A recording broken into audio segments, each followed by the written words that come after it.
Alrighty, so we're going to be having a look at quadratics today. And so I thought we might just go through and try and draw one. So let's have a look at y is equal to x minus 4. Alrighty, so we want to sketch this. Now, if we want to do a traditional sketch, we probably are only interested in a few places. But in this case, we want to kind of get a feel for what it looks like. So I'm going to do a table of values. And we're going to just run through some different values for x and see what different outputs we get. So I'm just going to have x and y, and we're going to start negative. Let's go negative 2, negative 1, 0, 1, 2, 3, 4, 5, and let's go up to 6. Okay, so we're just going to plot in a few values into the table, into the function, and see what outputs we get. I'm going to do this manually to begin off with, but obviously we can use a calculator to speed up the process once we're feeling a bit more comfortable. So let's do the first one.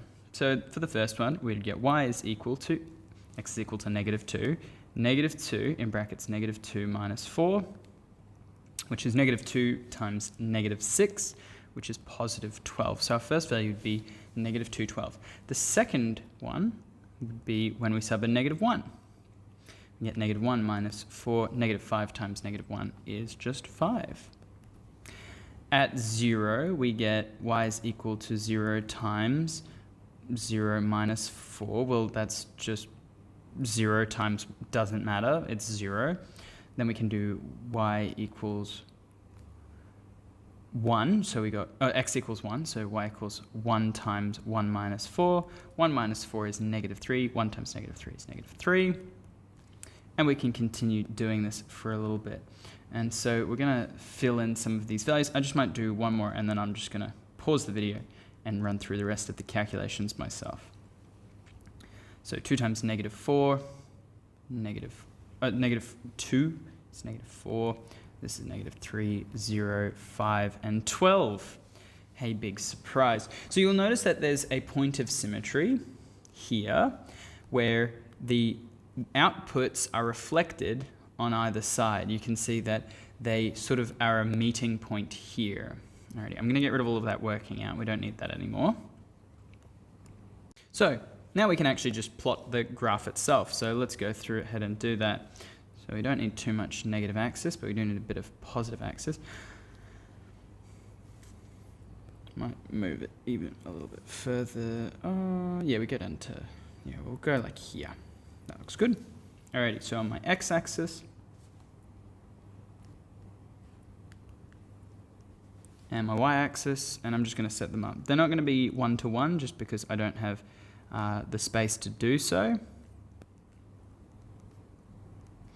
And I only need negative 1 and negative 2 over here. Down here I need to get to 5, so I'll probably put 5 about here, negative 5 here. I can have 5, 10, and 15.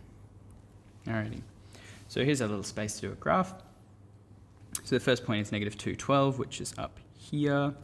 Then we've got negative 1, 5, 0, 0, 0, 1, negative 3, 2, negative 4, 3, negative 3, 4, 0, 5, 5, and 6, 12. And you can see that not only do we get the symmetry happening in the table, but that symmetry that's happening in the table is kept here in our final picture. And now we've just got to do our dot to dot and connect up all of these points.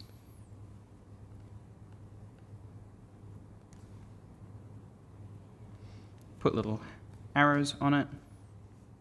And we have now finished our graph. Okay? So let's talk about some of the features.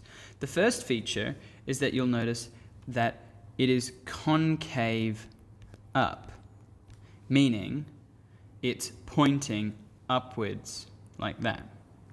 You notice that both sides are pointing upwards. And we call that concave up. Concave down would be like a frowny face, where it's pointing down in both ways. Let's talk about some other features. You might notice that there's a turning point. Now the turning point is the point at which it turns around.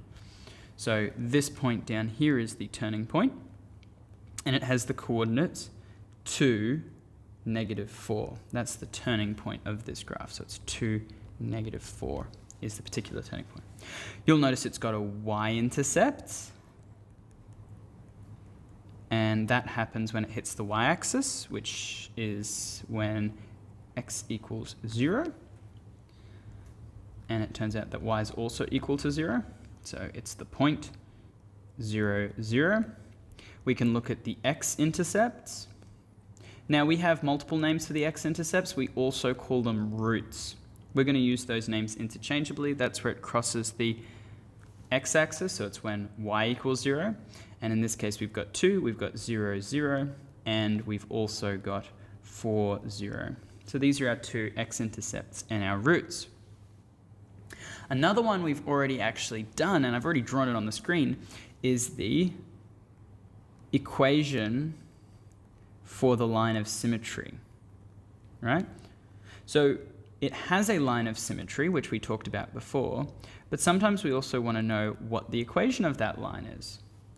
Well, it's a vertical line, so it's going to be x equals something, right? Because it is a vertical line, this one here, and it goes through x equals 2. So the equation for the line of symmetry is x equals 2.